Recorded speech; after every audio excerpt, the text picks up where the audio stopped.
कन्या राशि अप्रैल 2024 का राशिफल। नमस्कार दोस्तों, स्वागत है आप सभी का फिर से आपके अपने चैनल इंस्पिरेशनल स्टोरी पर। चलिए आज की वीडियो शुरू करते हैं। आज बात करेंगे कन्या राशि के जातकों के लिए अप्रैल का महीना कैसा रहेगा। मासिक राशिफल 2024 के अनुसार कन्या राशि में जन्मे जातकों के लिए यह महीना कुछ उतार चढ़ाव से भरा रहने वाला है।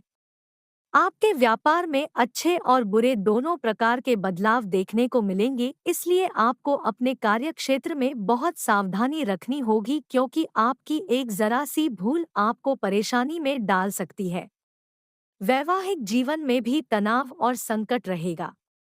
छोटी छोटी बातों पर कहासुनी होने से घर की शांति भंग हो सकती है। प्रेम संबंधों के लिए महीने की शुरुआत कमजोर रहेगी, उसके बाद धीरे धीरे स्थितियां सामान्य होने लगेंगी।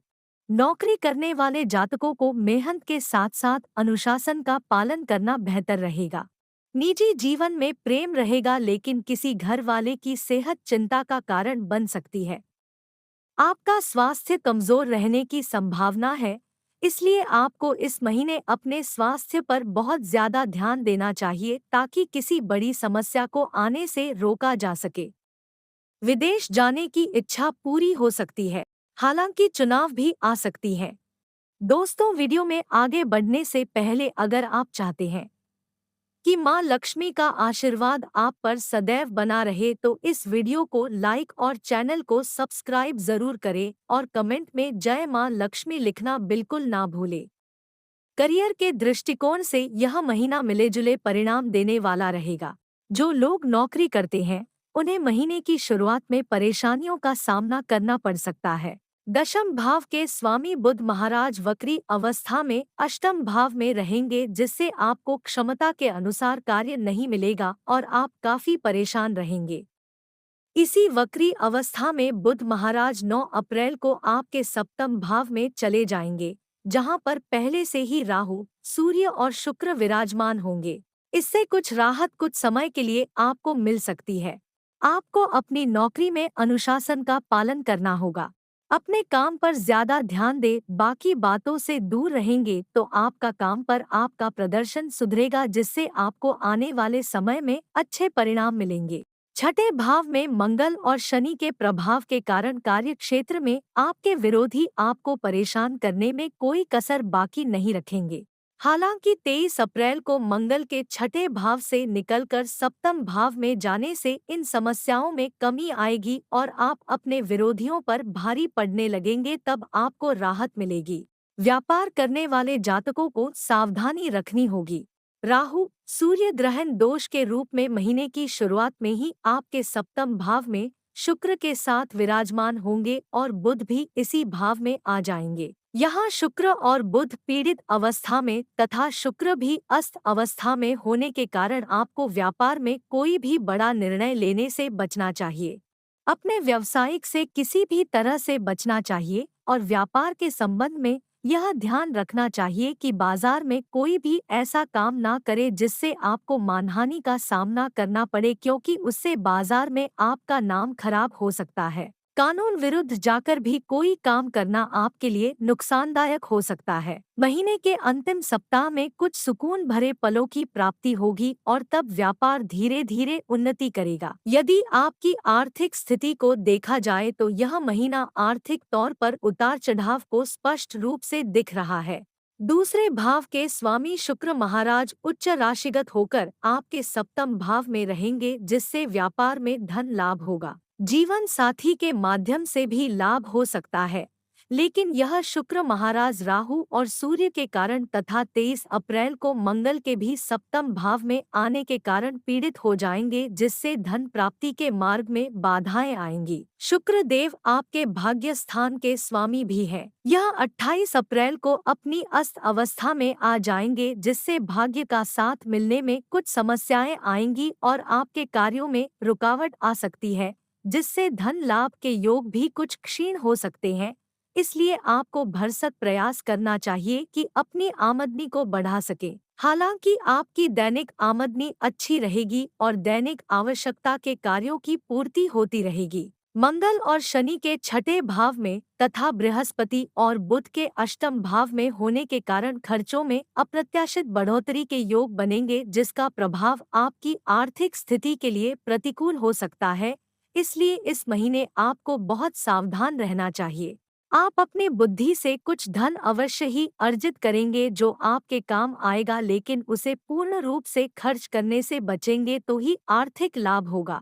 यह महीना स्वास्थ्य के दृष्टिकोण से कुछ कमजोर रहने की संभावना दिखाई देती है, क्योंकि आपकी राशि में पूरे महीने केतु महाराज विराजमान रहेंगे। उससे छठे भाव में मंगल और शनि, सप्तम भाव में राहु, सूर्य, शुक्र और अष्टम भाव में बृहस्पति और बुध की उपस्थिति होने के कारण इस पूरे महीने स्वास्थ्य कुछ नासाज ही रहेगा और आपको अपने स्वास्थ्य पर पूरा ध्यान देना पड़ेगा। यह ग्रह स्थितियां आपको अपने स्वास्थ्य समस्याओं को हल करने में मदद करने की बजाय उन्हें बढ़ाने पर जोर देंगी, इसलिए आपको खुद ही अपना ध्यान रखना होगा और एक संतुलित दिनचर्या को अपनाना होगा, जिससे आप बड़ी स्वास्थ्य समस्याओं के घेरे में आने से बच जाएं। आपको आमाशय के अतिरिक्त कमर में दर्द, जोड़ों में दर्द, बदन दर्द, बुखार जैसी समस्याएं विशेष रूप से प्रभावित कर सकती हैं।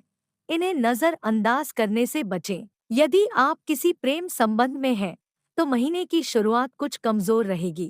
पंचम भाव के स्वामी शनि महाराज छठे भाव में मंगल के साथ विराजमान रहेंगे, जिससे आप और आपके प्रियतम के बीच कहासुनी होने और झगड़े होने की स्थिति बन सकती है। आपको बहुत सावधानी रखनी होगी। बातचीत संभल कर करें कि कोई भी ऐसी बात ना हो जाए जो आपके प्रियतम के दिल को चुभ जाए और उन्हें बुरी लगे, इसलिए अच्छा बर्ताव करना आपके लिए सबसे ज्यादा लाभदायक रहेगा। 23 अप्रैल को मंगल छठे भाव को छोड़कर सप्तम भाव में प्रवेश कर जाएंगे और तब अकेले शनिदेव छठे भाव में रहेंगे। यह ग्रह स्थिति आपके प्रेम संबंध के लिए अनुकूल स्थिति बनेगी। आपके बीच जो भी समस्याएं हैं वे धीरे धीरे करके समाप्त होने लगेंगी। आपके बीच के झगड़े भी दूर हो जाएंगे, सुलझ जाएंगे और आप एक दूसरे के प्यार को महसूस करेंगे, एक दूसरे को दिल से सराहेंगे और यही आपके प्यार को आगे और भी बेहतर तरीके से अगले स्तर पर ले जाने का समय रहेगा। यदि आप विवाहित हैं, तो यह महीना थोड़ा सा कमजोर ही रहने वाला है, क्योंकि राहु, सूर्य, शुक्र एक साथ आपके सप्तम भाव में विराजमान रहकर जहां एक तरफ आपके रिश्ते में रोमांस बढ़ाएंगे तो वही आपसी विवाद संघर्ष की स्थिति को भी जन्म देंगे। राहु तथा सूर्य का यह ग्रहण दोष 13 अप्रैल तक रहेगा, क्योंकि उसके बाद सूर्य निकलकर आपके अष्टम भाव में चले जाएंगे। हालांकि उससे पूर्व ही वक्री अवस्था में बुध मीन राशि में वापस लौटकर आपके सप्तम भाव में आ जाएंगे और 23 तारीख को मंगल भी आपके सप्तम भाव में आ जाएंगे। ग्रहों का इतना प्रबल प्रभाव सप्तम भाव को सक्रिय करने के कारण आप यदि जीवन साथी के साथ मिलकर या उनके नाम से कोई व्यापार करते हैं तो उसमें तो उन्नति देगा, लेकिन आपके आपसी संबंधों में कड़वाहट बढ़ा सकता है। इस दौरान आपके जीवन साथी को कुछ स्वास्थ्य समस्याएं भी परेशान कर सकती हैं। इसलिए न केवल उनके स्वास्थ्य का ध्यान रखें बल्कि उनसे अच्छा व्यवहार करें, उनकी बातों को सुनें और उन्हें यह एहसास कराएं कि वह आपके लिए बहुत महत्वपूर्ण है। वास्तव में यही आपके वैवाहिक जीवन का आधार भी है। उनको जितना हल्का महसूस कराएंगे उनका व्यवहार भी अच्छा रहेगा और आपका यह समय शांतिपूर्वक व्यतीत हो जाएगा। मासिक राशिफल 2024 भविष्यवाणी करता है कि यह महीना पारिवारिक तौर पर मध्यम रहने की संभावना है। देव गुरु बृहस्पति वक्री बुध महाराज के साथ महीने की शुरुआत में अष्टम भाव में बैठकर आपके द्वितीय भाव को देखेंगे। आपकी वाणी में प्रेम और तर्क दिखाई देगा। परिवार के लोग आपको पसंद करेंगे। आपकी बातों को महत्व दिया जाएगा, जिससे परिवार में आपका ओहदा बढ़ेगा और आप पारिवारिक शांति के लिए बहुत प्रयास करेंगे। चतुर्थ भाव के स्वामी बृहस्पति महाराज अष्टम भाव में होने के कारण और महीने के उत्तरार्ध में मंगल के सप्तम भाव में आकर द्वितीय भाव को देखने के कारण महीने का उत्तरार्ध थोड़ा सा कमजोर रहेगा। परिवार के किसी सदस्य के स्वास्थ्य को लेकर चिंताएं बढ़ सकती हैं, जिससे परिवार का माहौल भी थोड़ा सा बिगड़ सकता है। जहां तक आपके भाई बहनों की बात है, तो यह महीना कुछ कमजोर है। उनके संबंध आपसे बिगड़ सकते हैं। उनको शारीरिक समस्याएं परेशान कर सकती हैं। इसलिए आप अपने अच्छे भाई बहन होने का फर्ज निभाएं और बुरे वक्त में उनका साथ दें। किसी भी तरह के वाद विवाद को बढ़ने ना दें, क्योंकि यह लंबा चल सकता है और इससे आपको बाद में पछताना पड़ सकता है। कन्या राशि उपाय। बुधवार के दिन गौ माता को हरा पालक अथवा हरी साबुत मूंग अपने हाथों से खिलाएं। किन्नरों से आशीर्वाद लेना आपके लिए बहुत ज्यादा लाभकारी होगा। मंगलवार के दिन छोटे बालकों को गुड़ और चना प्रसाद स्वरूप बांटें। शनिवार के दिन श्री शनि चालीसा का पाठ करें। प्रिय दोस्तों, आज की हमारी वीडियो आपको कैसी लगी, हमें कमेंट करके बताएं। अगर आपको हमारी वीडियो अच्छी लगी तो कमेंट बॉक्स में जय माता लक्ष्मी जरूर लिखें।